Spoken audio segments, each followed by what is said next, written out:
When people think of Whitney Houston's tragic death, they turn to Bobby Brown. You were the one that led Whitney to heavy drug use. It wasn't me. But there's one person who's been ignored. Robin Crawford was by Whitney's side from the beginning. Robin, she's been my friend for years. Had I been there, she'd still be here. If she could have saved Whitney, why was she erased from her life? Rumors swirled they were also secretly lovers. We were intimate on all levels. Everyone saw Robin as a threat. She was an opportunist. It was evil. It was wicked. Reports that Whitney's father put a hit on Robin Crawford. Everything spiraled out of control. She just disappeared. But now she's ready to come forward and reveal what really happened. This is the story that no one else knows except you. We were just two young women from East Orange, New Jersey, and one of them had this amazing dream.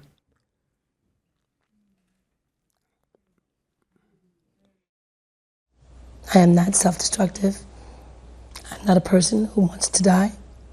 I'm a person who has life and wants to live. This was a young woman who knew what she wanted, where she was going to go, how she was going to get there. Like, she knew everything. It was a lot coming at her. And she could handle it. She knew she needed someone there, and she chose me. She was number one, and I was in the number 2 spot. I was her go-to for everything. She's been my friend for years. I don't know, just stuck it out. I wanted Whitney to have the life that she wanted for herself, her own family. So then will you tell me about Bobby? Bobby was ready for the same things I was ready for. I had heard the rumors about him. And they said I was crazy, huh? Bobby Brown's wild reputation follows him wherever he goes, indulging in alcohol, drugs, and countless women. I'm not as bad as everybody thinks I am. Bobby Brown had multiple arrests, ranging from marijuana possession to drunk driving and various parole violations. But Whitney stood by her man. In order to deal with a person like me, she has to be the sweetest person in the world. Bobby is the man of my life, and I'm very much in love and I'm very happy. And also the meanest person in the world. I'm the madman. What are you saying? All right. Boom. She told me that he had asked her to marry him. And then she asked me, and I was not ready for this question. Do you think he loves me? He was the kind of guy that loved attention, and Whitney was the kind of woman who did not. They were like apples and oranges. To the outside world, Bobby and Whitney seemed madly in love. But when they came back from their honeymoon, Robin noticed a cut on Whitney's face. She said, I threw a glass against the wall and it shattered and I got cut. But the cut was like from here to there. It was about 3-4 inches long. Flying glass doesn't do that. I never pressed her. I was like, you love this man, and it's not right to stand by someone and then think ill of it. That wasn't me. If that's what she wanted, I would be there for her. Robin tried to respect Whitney's choice, but Bobby didn't make it easy. Bobby Brown and Robin Crawford, they hated each other. They would battle for her affection. They'd battle for her attention. There were numerous fights between, serious fights. Did you guys ever have a physical altercation? He did get in my face a couple of times. There were times when he wasn't always the winner. He wanted Whitney to remove Robin from their relationship, and Whitney didn't want to do it. What is the issue with her being around? Not too long ago, I was in Detroit. I did a radio show. For over an hour, about 30 calls came in. They really just wanted to know, well, what is the story of Whitney? Is she gay or is she not? Whitney is not gay. That is a story on that. The only gayness I feel is when I'm happy, honey. That's it. That's all that really matters. That's all that matters, yes. The this wasn't her world. I mean, I brought her into this madness, and she goes, "What? Why am I the target? What did I do?" I said, "You're my friend. What else you want? You play basketball." Because she plays basketball, people think she's a lesbian. I don't know. They just think I'm not gay and I'm not lesbian. I'm a mother, I'm a wife, I'm a daughter. Lesbian and gay, I'm not. Two titles I can't claim. I'm sorry. As the media ran wild with speculation, Bobby tightened his grip on Whitney. I needed for Robin to understand that I was now Whitney's husband, so their relationship had to change. But it wasn't just Bobby who had a problem with Robin. Robin was a nobody. She was a nobody. She was an opportunist. She was a wannabe. I've never seen him do anything, but I knew that she was something that I didn't want my sister to be involved with. And it was evil, it was wicked. And I tried to tell my sister to leave her alone. I didn't particularly like her. What didn't you like? She just spoke too much, disrespectful sometimes. Like she had something over nippy, like that. Would it have bothered you if your daughter, Whitney, was gay? Absolutely. It would have bothered you? You would not have liked that? Not at all. Not at all. No one in this organization wanted anything to disrupt this bullet train that was Whitney Houston. Anyone who had influence was a threat. Did John ever try and get rid of Robin? He talked about it. He said if he could, he would break them up any way he can. He wanted somebody to scare her. Scare her? Scare her how? So, a former security guard came forward and he claimed that Whitney's dad and former manager approached him, offered him $6,000 to break Robin's arms and legs because he didn't like her for being a lesbian, and he was worried that she was threatening her marriage to Bobby Brown. He quoted John as telling him he should lay my legs on the curb and break them with a bat. I don't want her murdered. That would devastate Whitney. Whitney confronted her dad, but he denied everything. But decades later, one of Whitney's brothers actually came forward and said that they did want to scare Robin, but he never actually admitted how. The threat of bodily harm didn't slow me down. But I wonder if it ever crossed their minds that it was hurting Nippy, their sister, their daughter. Once Nip had spoken to her father, I felt better because at least I knew where she stood. Robin thought Whitney was on her side, until she found out Whitney had told Bobby their secret. She didn't tell me that she had shared it with him, but from what I understand, he was not happy about it. I don't know why he was so disappointed about it. It was years ago, decades ago. What was the secret?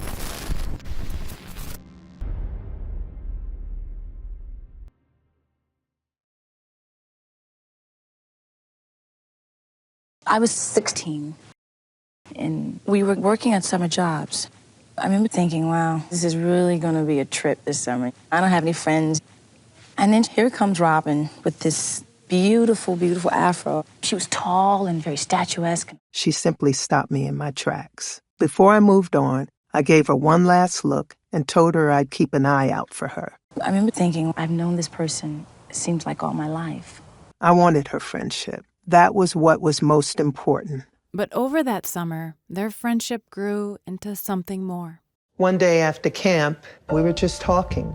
There was something there that made us connect. And then at one moment, we both just met, and our mouths touched, and that was our first kiss. We didn't share what happened with anyone. I didn't know how long it was going to last, but I knew we were meant to be.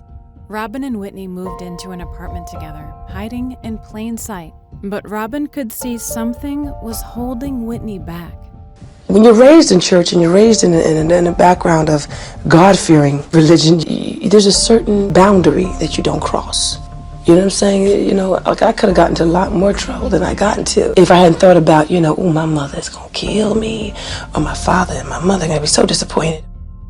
After 2 years together, Whitney was ready to share her true feelings with Robin. She said, I have something for you. And she placed the Bible in my hands. She said, I don't believe that we should be physical any longer. that it would make our journey much harder if they found out about it. But she also said, living that kind of life, you could go to hell. You know what we shared, Whitney added. You know how I feel about you, and we will always have that. Robin knew that their relationship was deeper than just romance, but it wasn't always easy for her. Whitney had prepared a one-on-one dinner with Eddie Murphy. I hung around long enough to see Whitney through the glass, and she looked amazing. She was ready, preparing for Eddie to come. I thought to myself, wow, I wish she was preparing that second place for me. But I knew that wouldn't happen. Robin couldn't tell Whitney how she really felt. But as she tried to move on, Whitney struggled to let her go. She asked me to love her. If you love me unconditionally. And she was worth it. So I strived for that. Robin vowed to support Whitney no matter what. But after Whitney married Bobby, she struggled to protect her. I noticed that Nip started using drugs a lot more when Bobby was around. She wasn't putting on the brakes. I reminded her that drugs should be over now, and she said, I know, but I'm not ready to just yet. The more I saw and heard, and the messier it got. Whitney went to surprise Bobby in Atlanta. After knocking on his door several times, out comes Bobby in a rage, saying, I don't want you here. And he spit in her face. She ran down the hall, and Bobby picked up a glass and threw it. And Whitney picked up the phone to call her father. That's when Bobby snatched the phone from her and hit her over the head with it. He had her to himself. She was isolated. I thought she'd get tired of it. I mean, Whitney had a lot of pride and a strong will. But every time I thought that would be it wasn't.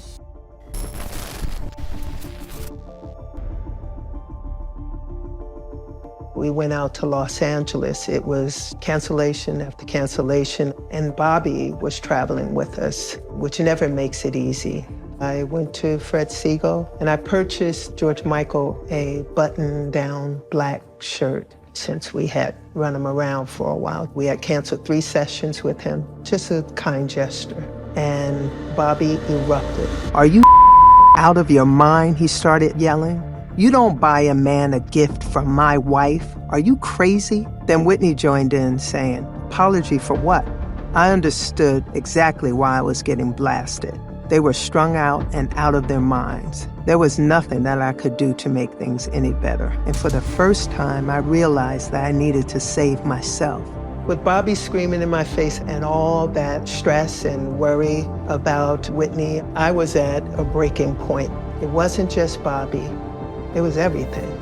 Locking eyes with Whitney, I said my piece. You know, I'm really sick and tired of this shit. I'm trying to do my job, and you're going to let him speak to me this way? I'm done, Nip. I quit.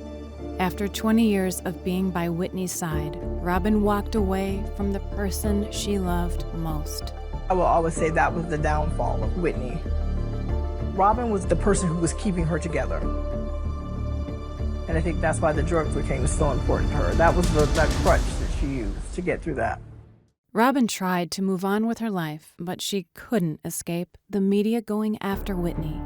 The headlines were saying, Whitney is dying. No, Whitney was dead. I'm 5'7" and thin. But that's not just thin.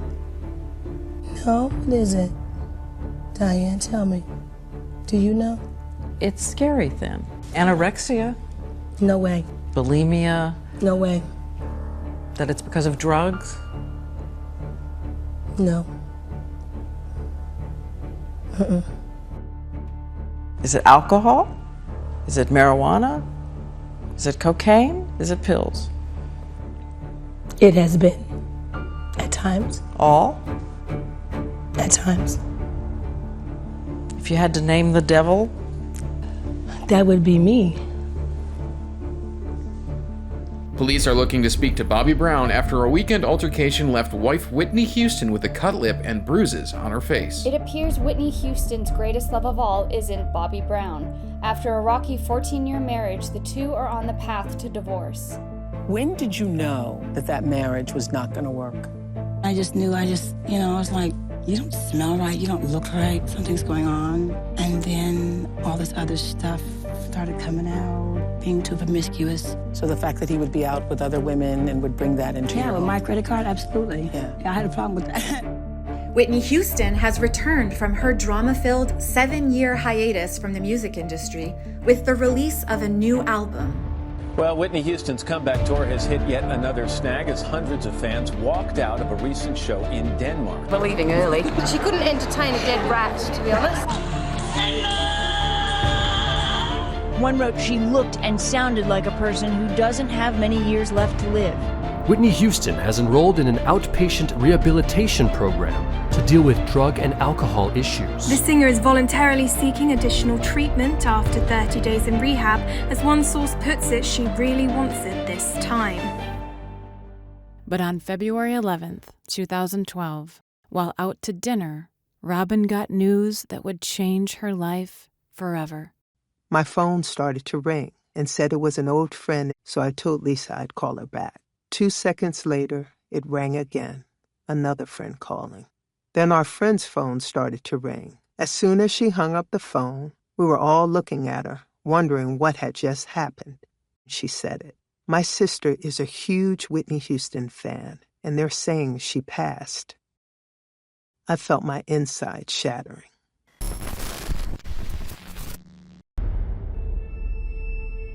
I never once believed that she would fall. Swimming is what she loved to do. The girl could swim. Right. She loved the water. And that's why passing in the water just is so hard for me to wrap my heart and head around. I wish I would have just taken the necessary steps to reach her. I feel like I was waiting for her, and she was waiting for me. And time just don't wait. As Robin tried to deal with her grief, the world demanded answers.